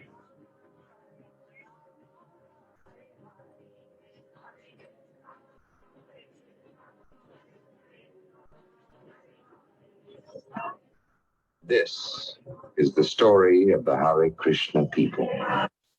તો તમે જુઓ છો આજે 70 વર્ષની વ્યક્તિને તમે જમ્પ મારવાનું કહો તો કેટલી તકલીફ પડે, રાઈટ? પણ ભગવાનના જે કહેવાય પ્રેમમાં એ એટલું સરસ કીર્તન કરે. અને મેં તમને કીધું હતું એકવાર કે અમુક કલાકો કીર્તન ચાલ્યું અને એમને એક આસન મુકાયું હતું અને ઘણી વાર એ મુકાવતા. અને જ્યારે ભાગવતમનો સવારના ક્લાસ પતી ગયો તો કોઈએ પ્રશ્નમાં પૂછ્યું ત્યારે કીધું હતું કે એ નારદજી માટેનું હતું. Naradji comes here, he said. જ્યારે આપણે આટલા દિલથી કીર્તન કરીએ છીએ ત્યારે ભગવાનના ભક્તો પોતે એનો આનંદ લેવા માટે જ્યાં બી હોય સમગ્ર વિશ્વ સકલ બ્રહ્માંડમાંથી આવી જાય છે. ભલે દાખલા તરીકે આપણે અહીંયા કીર્તન કરતા હોઈએ, he may come, right? So that is very important thing we should understand કે હંમેશા મારા મહિમાનો જાપ કરતા, દ્રઢ સંકલ્પપૂર્વક પ્રયાસ કરતા. તમે સંકલ્પ કરો અને પ્રયાસ કરો. આઈ થિંક નિવેદિતા માતાજીને મેં પેલું ફોર્મ આપ્યું હતું શ્રદ્ધાવાનનું, તો શ્રદ્ધાવાનનું ફોર્મ કેમ મોકલાવીએ છીએ કે when you promise to the lord, when you promise two Radha Govinda, Shri Radha Govinda, he will help you. તમને એવું લાગે કે એક માળા કરવી અઘરી છે, પણ એકવાર તમે સંકલ્પ કરો શ્રદ્ધાવાન તરીકે, એ એનો આખી સેરેમની હોય છે, ત્યાં ઓનલાઈન સેરેમનીમાં આપણે જોડાઈએ અને દર આખી બેચ પૂરી થાય પછી હજારો લોકો એમાં એ શ્રદ્ધાવાન સેરેમનીમાં ભાગ લે છે અને કમિટમેન્ટ આપે છે, પ્રોમિસ આપે છે કે હું રોજ એક માળા કરીશ. બીજી બધી જે વાંચવાનું સામગ્રી એ બધી તો જેમ જેમ સમય મળે એમ વંચાય, પણ first step is what we will do 1 round of હરે કૃષ્ણ મહામંત્ર. અને એ રીતે જો તમે એમાં જોડાઓ તો ઓટોમેટિકલી આપણને પેલો આશીર્વાદ મળતો જાય. અને એ મારું કહેવાનું નથી, હજારો લોકો અત્યારે એવું કહે છે કે મોર દેન 1000 people are doing 16 rounds, chanting 16 rounds all across the world. 16 માળા કરે છે રોજની 2 થી 2.5 કલાક મિનિમમ, એટલા એ લોકો ઇન્વેસ્ટ કરે છે. 1.5 કલાકમાં બી થાય મિનિમમ, પણ 2 થી 2.5 કલાક એવરેજ લોકોને થતા હોય, તો એટલા બધા લોકો કરી રહ્યા છે. એટલે એ પ્રોસેસ એટલી અસરકારક છે ને.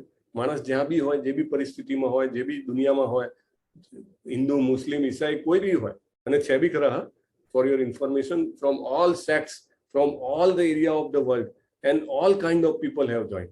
તો વી શુડ ડુ ધીસ. આપણે આ કરીએ તો આપણે આમાં આગળ વધી શકીએ. શાળાએ જતા વિદ્યાર્થી માટે શાળા સંપૂર્ણ દુનિયા છે. એવી રીતે લાઈક જ્યારે બહાર નીકળે તો એને ખબર પડે કે અલ્ટિમેટલી સ્કૂલ કોઈ બીજો ચલાવે છે. એટલે એવી રીતે આપણે સમજવાનું છે કે આ આપણી આખી શાળા છે ભૌતિક જગતની, એના માસ્ટર કોણ છે, અધ્યક્ષ કોણ છે, રાઈટ?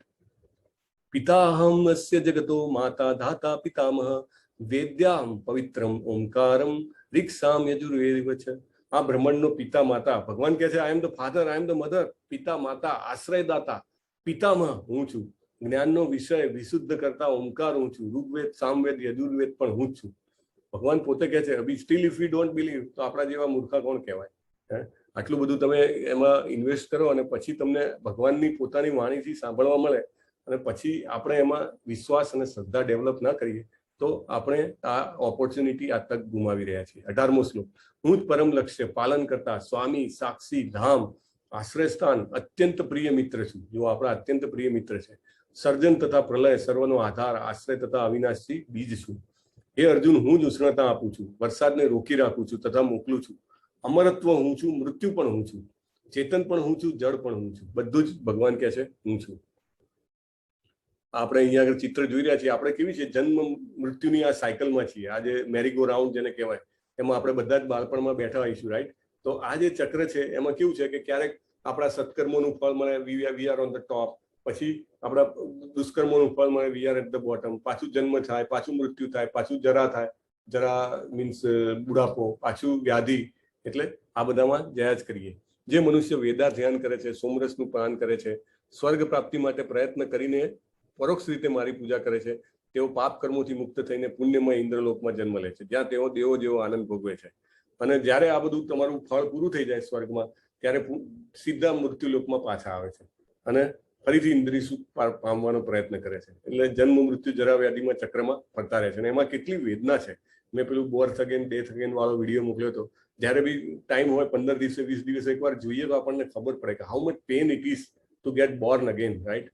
એટલે એમાંથી બહાર નીકળવાનો આપણે ચોક્કસ પ્રયત્ન કરવો જોઈએ. અનન્યાસ ચિંતયંતોમાં આખું જે ભગવદ્ ગીતા છે એનું મેં તમને કીધું કે લોકેટ જે છે, આ બાજુ 8 માળા, આ બાજુ 8 મણકા, વચ્ચે લોકેટ એ 9મો અધ્યાય. અને 9મા અધ્યાયની લોકેટની અંદર જો એક હીરો છે જડેલો, ડાયમંડ, એ આ શ્લોક છે. અને LIC શ્લોકા કહેવાય છે. LIC માં કહે છે ને કે જિંદગી કે બાદ ભી ઓર જિંદગી કે સાથ ભી, એવું છે. આ ભગવાન અહીંયા પ્રોમિસ આપે છે. Who can give this promise? Nobody can give this promise. અનન્યાસ ચિંતયંતોમાં હે જના પર્યુપાસતે તેસામ નિત્યા અભિયુક્તાનામ યોગક્ષેમ વહામ્યહમ. અદ્ભુત શ્લોક છે, અદ્ભુત. પ્રભુપાદે ઘણા બધા લેક્ચર આ શ્લોક પર આપેલા છે. ઘણી વાર શું કે અમદાવાદ આવ્યા હતા પ્રભુપાદ જ્યારે, તો એમને કેવો ટાઈમ હોય કે 2-3 કલાકનો ટાઈમ હોય, ત્યારે સિલેક્ટિવલી કોઈ શ્લોક પર લેક્ચર મળે. તો એમાંનો એક આ શ્લોક છે. ગીતાના જે મહત્વપૂર્ણ ઘણા બધા શ્લોક છે એમાંનો એક આ શ્લોક છે કે જે લોકો અનન્ય ભાવે મારા દિવ્ય સ્વરૂપનું સદા ચિંતન કરતા રહી મને ભજે છે, તેમની જરૂરિયાતોની પૂર્તિ હું કરું છું. વોટ વી નીડ ટુ સર્વ the lord, that lord will arrange. ભગવાન પોતે વ્યવસ્થા કરશે અને તેમની પાસે જે છે એનું રક્ષણ કરું છું. એટલે હી વિલ પ્રોટેક્ટ. એવું નથી કે જતું રહેશે ક્યાંય. એટલે આટલું ગેરંટી ભગવાન આપી રહ્યા છે. વી હેવ ટુ અન્ડરસ્ટેન્ડ. આ શ્લોક પાકો કરવો અને વારંવાર બને તેટલો એને મમળાવો. જેવી રીતે કેવું કંઈક આમ આપણને ગમતી હોય એવી ગોળી કે કંઈક આપણે મમળાવતા હોઈએ જ્યારે બી મુશ્કેલીમાં હોઈએ, જ્યારે કંઈક આપણને એવું લાગે કે શ્રદ્ધાને વધારવાની જરૂર છે. We should here this, remember this and repeat this. બહુ સરસ શ્લોક છે. યોગ એટલે પ્રાપ્તિ, કંઈ આપણની પાસે જે ના હોય એની પ્રાપ્તિ, અને ક્ષેમ એટલે જે આપણી પાસે હોય એની રક્ષા. એ બે વસ્તુ ભગવાન કે હું પોતે કરું છું. This is how we guarantees. ये अभी આમાં એક એક્ઝામ્પલ હતો કે એક રાજાએ એના મંત્રીને પૂછ્યું કે ભગવાન એવું કહે છે કે હું એનો ધ્યાન રાખું છું, જે મારો ભક્તો હોય એનું બધું જ હું ટેક કેર કરું છું, XYZ. તો મારે એવું કેવી રીતે માનવું કે મારી પાસે બી આટલા બધા પ્રજાજનો છે, તો કે હું એનું કંઈ હું એમ કહું કે હું ધ્યાન રાખું છું, પણ એવું કંઈ થોડું પોસિબલ છે. મંત્રી કહું કે I will give you some proof in some time. તો પછી રાજા સાંજે ફરવા નીકળે છે મંત્રીની સાથે, અને મંત્રીએ બધી અરેન્જમેન્ટ કરેલી હોય છે. એક માણસ બાજુમાં તળાવ હોય છે, તળાવમાં પડે છે અને બચાવો મને તરતા નથી આવડતું એમ કહે છે. એટલે રાજા તાળી પાડીને એના બધા અનુચરો જે બી હોય એને દૂરથી બોલાવે છે, જલ્દી આવો અને બચાવો. અને પછી કોઈ જઈને એને બચાવી લે છે. પછી બીજે દિવસે એવી જ રીતે સાંજના દિનચર્યા કરવા એ જ તળાવના કિનારે નીકળે છે, અને ત્યારે મંત્રીએ બધી વ્યવસ્થા કરેલી હોય છે કે એના રાજાના છોકરાને જ એ તળાવમાં નાખે છે. રાઈટ, બધી વ્યવસ્થા હોય છે કે ડૂબે નહીં, પણ છોકરો બૂમો પાડે બચાવો. અને એ વખતે રાજા એક સેકન્ડ બી રાહ નથી જોતા અને એ પોતે જ અંદર ડૂબકી મારી દે છે તળાવમાં અને છોકરાને બચાવવાનો પ્રયત્ન કરે છે. પછી બહાર નીકળ્યા એટલે મંત્રીએ પૂછ્યું, અહીંયા કેમ તમે ડૂબકી મારી? કે આ તો મારો પોતાનો છે, કે બસ એ જ વસ્તુ છે કે ભગવાન આમ પાર્શિયલ નથી, પણ જ્યારે એમને એવું લાગે કે આ વ્યક્તિ મારો છે તો એને સ્પેશિયલ ભગવાન ટ્રાય કરે છે કે પોતાના ધામમાં પાછો લઈ જાય. So it's a very good analogy to understand. ये अपि अन्य देवता भक्ता यजन्ते श्रद्धयान्विता ते अपि माम कंतेय यजन्ते अविधि प्राकृतिम पूर्वकम. એટલે આ પહેલા બી સમજ્યું આપણે, બરાબર. અહીંયા ભગવાન ફરીથી કહે છે, અલગ એંગલથી કહે છે કે અન્ય દેવોના ભક્ત છે અને એમની શ્રદ્ધાપૂર્વક પૂજા કરે, એ પરોક્ષ રીતે તો મારી જ પૂજા કરે છે. રાઈટ, આ ઝાડને પાણી નાખવાનું હોય, ઝાડના પાંદડામાં નાખીએ અને એની ડાળીઓ ઉપર નાખીએ તો પછી ધીમે ધીમેથી થોડું પડીને એના મૂળિયામાં તો જાય, બરાબર. પણ એ કેવી વિધિ છે? અવિધિપૂર્વક છે. ઇટ ઇઝ નોટ, જેને કહેવાય ને methodical way, or it is not the right way. આપણે ગમે તેટલો પ્રયત્ન કરીએ પણ જો આપણે જ્યાં જે ટાર્ગેટ કરીએ ત્યાં જ પહોંચી શકીએ. એટલે અવિધિપૂર્વકની પૂજા કરવી નહીં. લાઈક લક્ષ્મી દેવીની કરે કે સરસ્વતી માતાજીની કરે કે ઇન્દ્રદેવની કરે તો એ પ્રમાણે ફળ મળે. યાંતિ દેવ વ્રતા દેવાન પિતૃયાંતિ પૃથ્વીવતા ભૂતાની યાંતિ ભૂતેજ્ય યાંતિ મધ્યજ્ઞ અપિમામ. જે લોકો દેવોને પૂજે એ દેવયોનીમાં જન્મ લે, પણ દેવયોનીમાં બી પણ જન્મ લે તો શું થાય? જન્મ મૃત્યુ જરા વ્યાધિ તો આવવાના જ છે. પિતૃઓને ભજે એ લોકો પિતૃઓ પાસે જાય, સેમ પ્રોબ્લેમ. જેવો ભૂત પ્રેતની, તમને આશ્ચર્ય થશે પણ ભારતમાં કરોડો લોકો એવા છે જે ભૂત પ્રેતની પૂજા કરે છે, અને સ્મશાનમાં રાત્રે જઈને અડધી રાત્રે 12 વાગે જઈને અને કડકડતી ઠંડીમાં અમાવસ્યાની રાતે જઈને એની સાધના કરવા વાળા કરોડો લોકો છે. એ શું કામ કરે છે? કે એને એવી આશા છે કે એનાથી એનું કામ થશે. રાઈટ, પણ એ લોકો પછી જો એમાં ને એમાં જ આગળ વધે તો શું થાય કે after they die they have to take birth in that loka. એટલે એમને ભૂતલોકમાં જન્મ મળે. પણ જેઓ ભગવાનને ભજે એ જ ભગવાનની પાસે જાય છે. Very important. પત્રમ પુષ્પમ ફલમ તોયમ યો મે ભક્ત્યા પ્રયચ્છતિ તદ અહમ ભક્તિ ઉપાર્યતમ અસ્નામી પ્રયતાત્મના. જે મનુષ્ય પ્રેમથી ભક્તિ પૂર્વક મને પણ ફળ કે જળ અર્પણ કરે તો એનું સ્વીકાર કરું છું. અહીંયા આગળ અસ્નામી. હવે કોઈ એવું કહે કે ભગવાનને તમે મૂકી દો અને ભગવાન સ્વીકાર કરે, એ તો બધી વાતો જ છે ખાલી, બરાબર. એમાં કંઈ તમારું કશું ઓછું થયું અંદર થાળીમાંથી? ઓછું થાય તો સમજવાનું કે ભગવાનને ખાધું.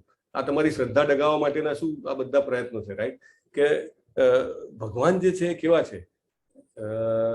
It has come in I think Ishopanishad. પૂર્ણમદ પૂર્ણમિદમ પૂર્ણાત પૂર્ણમુદચ્યતે પૂર્ણસ્ય પૂર્ણમાદાય પૂર્ણમેવાવશિષ્યતે. જ્યારે ભગવાન કોઈ વસ્તુ ગ્રહણ કરે છે તો પૂર્ણમાંથી પૂર્ણ જાય તો પણ પૂર્ણ જ રહે છે. એટલે એ વસ્તુ એની એટલી જ રહે. એ ભગવાનનો આશીર્વાદ છે, એ ભગવાનની કૃપા છે આપણી ઉપર. રાઈટ, કે એ ગ્રહણ કરે છે છતાં પણ એની ક્વોન્ટિટી જે છે એટલી ને એટલી જ રહે છે. અને એટલા માટે આપણે એમને આપીએ એ નહીં, એ તો આંખોથી પણ ગ્રહણ કરી શકે છે. આપણે ખાલી મોંથી જ ખાઈ શકીએ, કાનથી જ સાંભળી શકીએ, નાકથી જ સૂંઘી શકીએ. ભગવાન કેવા છે? ભગવાનની બધી ઇન્દ્રિયો કોઈ પણ ઇન્દ્રિયથી કોઈ પણ કામ કરી શકે. રાઈટ, એમની ડ્યુટીમાંથી એમને કમળ પ્રગટાવ્યું ને એમાંથી બ્રહ્માજી ઉત્પન્ન કર્યા, રાઈટ. આજકાલની ક્યારેય કોઈ પણ વ્યક્તિ એ રીતે સંતતિ જનરેટ કરી શકે? ન કરી શકે. આ અહીંયા ફોટામાં દેખાય છે કે આ જે ભક્ત છે એ ભગવાન માટે સરસ ચાંદીની થાળી છે. આપણે આપણા ઘરમાં ચાંદીની ના હોય તો કઈ નહીં, એવી એક થાળી રાખવી કે જેમાં બીજું કોઈ ના ખાય. અને અહીંયા આગળ તમે જુઓ એને પ્રેમથી કેટલું બધું બનાવ્યું છે. સમોસા છે, અહીંયા આગળ પૂરી છે, શાક છે, મીઠાઈ છે, ફ્રૂટ છે, રાઈટ. અને આટલું બધું બનાવતા વાર લાગે, 3-4 કલાકની મહેનત પડે એની પાછળ, પણ એ મહેનતની પાછળ એનો ભાવ હોય, એની ભક્તિ હોય. અને 2 પ્રકારના જ્યુસ છે, જ્યારે ભગવાનને ધરાવે ત્યારે એને એવો ભાવ થાય કે ભગવાન લઈ રહ્યા છે અને ભગવાન લે જ છે, રાઈટ. એટલે આપણે જે કંઈ પણ બનાવીએ થોડુંક ભગવાન માટે બનાવીએ, કંઈ નહીં તો એક તુલસીદલ ભગવાનના ચરણ ઉપર અર્પિત કરીએ, એવી આપણે વાત થઈ હતી. એક કેળું મૂકીએ, એક પાણી ધરાવીએ ભગવાનને, કાં દૂધ ધરાવીએ. ભગવાન તો માખણ ચોર છે, એમને માખણ પસંદ છે, તમે દૂધ ધરાવી શકો છો. બહુ સરસ. તો એ કરવાથી શું થાય? આ 2 પ્રેક્ટિકલ જે આપણે વાત કરી હતી એમાંનો એક પ્રેક્ટિકલ છે. એક સંબંધ બનવાનું આપણું ચાલુ થાય, સંબંધ છે જ પણ એ રિવાઇવ થવાનું ચાલુ થાય, રાઈટ. યત કરોસી યત સ્નાસી યત જુહોસી દદાસી યત તપસ્યસી કૌંતેય તત્પુરુષો મદર્પણમ. જે કંઈ કરે છે, જે કંઈ ખાય છે, જે કંઈ અર્પિત કરે છે, દાન આપે છે, તપસ્યા કરે છે, સર્વ મને અર્પણ કર. આપણે 11 ઉપવાસ કરીએ છીએ, ભગવાનને અર્પણ કરવાનું. ભગવાનને અર્પણ કરીએ, ભગવાન એ વસ્તુ લઈને આપણને સ્વીકાર કરે છે આપણું, રાઈટ. અને દરેક 11 એક મહત્વ હોય છે કે 11 કરવાથી, એકાદશી કરવાથી આપણા ઘણા જે મહાપાપ હોય છે એ બધા નાશ પામતા હોય છે. એટલે જેટલું બને એટલું, કોઈને પાણી વગર કરી શકતા હોય તો ક્યારેક પાણી વગર કરે છે. નિવેદિતા માતાજી જોડે મારી વાત થઈ હતી જ્યારે ભીમ નિર્જળા એકાદશી હતી, ત્યારે એમને ઓલમોસ્ટ 3/4 ડે પાણી વગર કર્યો હતો. સો જેનાથી જેટલું થાય એટલું, અને કંઈ ના થાય તો ફરાળ લઈને, ફ્રૂટ લઈને you do it, because that helps to bring us closure to the God. જે કંઈ પણ કરીએ ભગવાન માટે કરીએ. સમ અહમ સર્વભૂતેષુ નમે દ્વેષ્યો સ્તિન પ્રિય યે ભૂતાની તું મામ ભક્ત્યા મયી તે સુ કપી અહમ. હું કોઈનો દ્વેષ નથી કરતો અને કોઈનો પક્ષપાત નથી કરતો, બધાને હું સરખા રાખું છું, રાઈટ. પણ જે મનુષ્ય ભક્તિભાવે મારી સેવા કરે એ મારો મિત્ર છે, રાઈટ. હું તેનામાં સ્થિત છું અને હું પણ તેનો મિત્ર છું. એટલે આ સમજવા જેવી વાત છે. ભગવાને બધાને એક સરખી હવા આપી છે, રાઈટ. કોઈ પણ ગમે તેટલો પાપી હોય તેને શ્વાસમાં હવા ના મળે એવું ના હોય. સૂર્યપ્રકાશ બધાને સરખો આપ્યો, ગમે તેવો માણસ હોય, ગમે તેવું પ્રાણી હોય, એક સરખો સૂર્યપ્રકાશ મળી રહે, રાઈટ. પાણી છે, જે કંઈ પણ આ બધી વસ્તુઓ છે દરેકને સરખી મળી રહે. પણ જે ભક્તિ કરે, ભગવાન કહે છે, જે હરે કૃષ્ણના જપ કરે, સ્વાભાવિક છે મારા નજીક છે અને મને એનું ધ્યાન રાખવું ગમે છે, રાઈટ. આપણને પણ આપણો ખાસ માણસ હોય, ઓળખીતો હોય કોઈ, તો આપણને સ્વાભાવિક રીતે એના પ્રત્યે હેત થાય. તો દેટ વી શુડ ડુ. અપી ચેત સુદુરાચારો ભજતે માં અનન્ય ભાગ સાધુ રેવસ્ય મંતવ્ય સમ્યક વ્યવસ્થિતો હિ સર. This is the last shloka I think, પણ બહુ ઇમ્પોર્ટન્ટ શ્લોક છે કે અપી ચેત સુદુરાચારો. આપણે નવી ભક્તિ ચાલુ કરીએ અને આપણાથી ઘણા પાપ થાય, એટલે આપણે પણ દુરાચારી કહેવાઈએ, પણ એનાથી ડરવાનું નહીં. કારણ કે ઘણીવાર લોકો છે ને આમ ઉપહાસ ઉડાવતા હોય છે, એક બાજુ માળા કરે છે ને એક બાજુ તો આવું ચાલે છે, રાઈટ. આ પાપ કરે છે, ફલાણું ઢીકણું ખરાબ કામ કરે છે. ડોન્ટ વરી, ભગવાન અહીંયા ગેરંટી આપે છે. શું કહે છે? અપિચેત્સુ દુરાચારો, કે અત્યંત ઘૃણાસ્પદ કર્મ કરનાર કોઈ મનુષ્ય જો ભક્તિ ભાવે મારી સેવામાં પરવાયેલો રહે, આપણે હરે કૃષ્ણના જપ કરવાનું ચાલુ કરીએ, કરતા રહીએ, સેવા આપીએ, આપણે સાધના કરીએ, તો તેને સાધુ માનવું, એનો ઉપવાસ ના આવડાવો, નહીં તો ભગવાનને ગમે નહીં. કારણ કે તે પોતાના નિશ્ચયમાં યોગ્ય રીતે સ્થિત થયેલો છે. આજે આપણે અહીંયા 30 જણા ભેગા થઈને માળા કરી થાય, આપણે આપણા નિશ્ચયમાં યોગ્ય રીતે સ્થિત હોઈએ તો ભગવાન શું કહે છે? ધીમે ધીમે આપણું મન પરિવર્તન થશે. અહીંયા આગળ જગાઈ મધાઈની વાત છે, સૌથી ખરાબમાં ખરાબ માણસો હતા અને નિત્યાનંદ પ્રભુ તો બહુ દયાળુ છે, બલરામજીનો અવતાર છે, અને એમને થયું કે આમને પણ ઉદ્ધાર કરી નાખ્યું. પણ આ લોકો સમજતા નથી, દારૂમાં હોય છે, નશામાં, અને એમને મારે છે. ને ત્યારે ચૈતન્ય મહાપ્રભુ ત્યાં આવી જાય છે અને એ ચક્ર બોલાવે છે, એમ સુદર્શન ચક્ર. અને ત્યારે નિત્યાનંદ પ્રભુ ભક્ત હોય ને, હંમેશા બહુ જ તેને કહેવાય ને વિશાળ હૃદય, કે પ્રભુ તમે આ જન્મમાં, આ અવતારમાં તમે પાપીઓનો નાશ કરવા નહીં, એમને સંકીર્તન યજ્ઞમાં ઇન્વોલ્વ કરીને એમનો ઉદ્ધાર કરવા આવ્યા છો, તો મહેરબાની કરીને છોડી દો. અને આ 2 જણાનો ઉદ્ધાર થઈ જાય છે અને ભગવાનના અનન્ય ભક્ત બની જાય છે.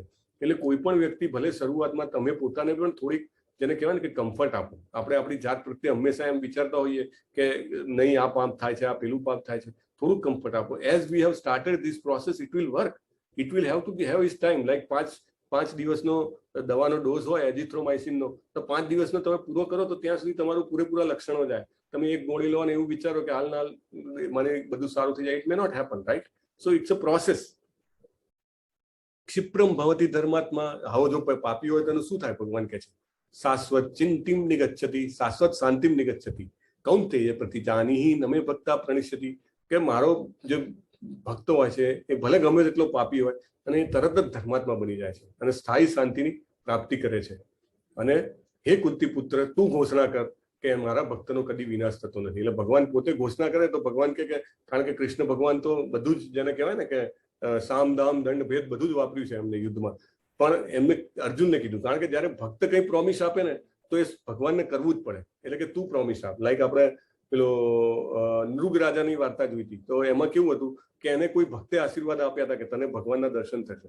હવે કોઈ ભક્તના આશીર્વાદ મળે તો એ ભગવાનને કરવું જ પડે. અહીંયા આગળ પ્રહલાદ મહારાજનું ચિત્ર છે કે બધા દેવો ડરી જાય છે અને ત્યારે પ્રહલાદ મહારાજ જે છે એ નરસિંહજીની પાસે જાય છે અને નરસિંહજી એના માથા ઉપર હાથ મૂકે છે અને એ રીતે એનો ઉદ્ધાર થાય છે. એટલે that is the most important point. મામ હિ સોરી થોડાક એકાદ શ્લોક જ છે. મામ હિ પાર્થા વ્યપાશ્રિત્ય યે પીસ્યુ પાપયોનઃ સ્ત્રીઓ વૈશ્યા તથા શુદ્રા તે પાપિયાંતિ પરમ ગતિમ. હે પાર્થ, જે મનુષ્ય મારું શરણ ગ્રહણ કરે છે ગમે તેવા હોય, સ્ત્રી, વૈશ્ય, શુદ્ર, ક્ષમિક, એ બધાને પરમ ગતિ પ્રાપ્ત થાય છે. મન મનાભવ મદભક્તો મદ્યાજી મામ નમસ્કુરુ મામ એ વૈશ્ય તૈવમ આત્માનમ મત્પરાયણા. કેવું કરવાનું? મન મનાભવ, મનને મારામાં પરોવી દે. કેવી રીતે પરોવવું? આજકાલ તો બહુ ડિફિકલ્ટ છે ને મનને કંટ્રોલ કરવું. કેવી રીતે? હરે કૃષ્ણના જપ કરવાના. કારણ કે કોઈ પણ વ્યક્તિને યાદ કરવી હોય તો આપણે એનું નામ, એનું રૂપ, એના ગુણ, એની લીલાઓ યાદ કરીએ, રાઈટ? એના કર્મ યાદ કરીએ. તો ભગવાનના રૂપ, ગુણ, કર્મ, લીલાઓ એ બધું યાદ આવતા થોડી વાર લાગે, પણ નામ છે એ બહુ ઈઝી છે. આપણે નામ લઈશું તો ઓટોમેટિક મન ધીમે ધીમે એમના ચિંતનમાં પરોવી શકે. મારો ભક્ત થા, મને નમસ્કાર કર. હવે આ જે પહેલું વાક્ય છે ને, મન મના ભવ મત ભક્તો મદ્યાજીમાં નમસ્કુરુ, આ ભગવાને આખી ગીતામાં 2 વાર યુઝ કર્યું છે. 18મા અધ્યાયમાં પણ જયારે પૂર્ણાહુતિ કરતા હોય છે ભગવાન, ત્યારે પણ આ જ વાક્ય યુઝ કરે છે. એટલે આપણા માટે આ બહુ જ ઇમ્પોર્ટન્ટ છે. મન મના ભવ, 4 ઓર્ડર છે આપણને. મન મના ભવ મત ભક્તો એટલે મને યાદ કર, મારો ભક્ત થા, મને નમસ્કાર કર અને મારી પૂજા કર. આટલું ક્લિયરલી ભગવાન કહે છે, છતાંય આપણે પછી ડેરીએ ચલક ચલાણું કરીએ તો એ શું કહેવાય? એ આપણા મૂર્ખામી છે ને આપણું દુર્ભાગ્ય છે. આપણને આટલું સરસ જ્ઞાન જાણવા મળ્યું છે તો we must follow the lord, the supreme lord, the boss of the bosses, right? મારામાં સંપૂર્ણ રીતે તન્મય થઈને તું નક્કી મને પ્રાપ્ત કરીશ. તો આમાંથી આપણે વિચારવાનું છે કે આપણે શું કરવાનું છે. અબજો ડોલરની મિલકત ધરાવની કંપની હોય, એનો એમડી એક કન્ટ્રીમાં પડ્યો હોય, લાઈક હું એક કંપનીમાં છું તો એને બધી જ કન્ટ્રીમાં એની ઓફિસો છે, તો એના જે ચીફ છે એ અહીંયા ઇન્ડિયામાં જ હોય, પણ ધેટ મીન્સ કે એની એ બીજી જે એની એસેટ્સ છે બીજી કન્ટ્રીમાં, ત્યાં આગળ બી એની હાજરી તો ગણાય, કારણ કે એ ધારે એમ ત્યાં આગળ થાય, રાઈટ? તો એવી રીતે ભગવાન જે છે એ ગોલોક વૃંદાવનમાં છે અને એ આપણને સીધો કોન્ટેક્ટ કરવાનું કહે છે. ઇફ વી કોન્ટેક્ટ હિમ તો આપણું કામ થઈ જાય. તો આ રીતે આ અધ્યાયમાં પહેલા 10 શ્લોકમાં આપણે ભગવાનના ઐશ્વર્યનું જ્ઞાન લીધું અને ભગવાનને પામવાના ઉપાયો બીજા 15 શ્લોકમાં જોયા, સતતમ કીર્તયંતોમાં, અને ભક્તિની વિશિષ્ટ મીઠાશ જોઈ. મન મના ભવ મત ભક્તો. હરે કૃષ્ણ.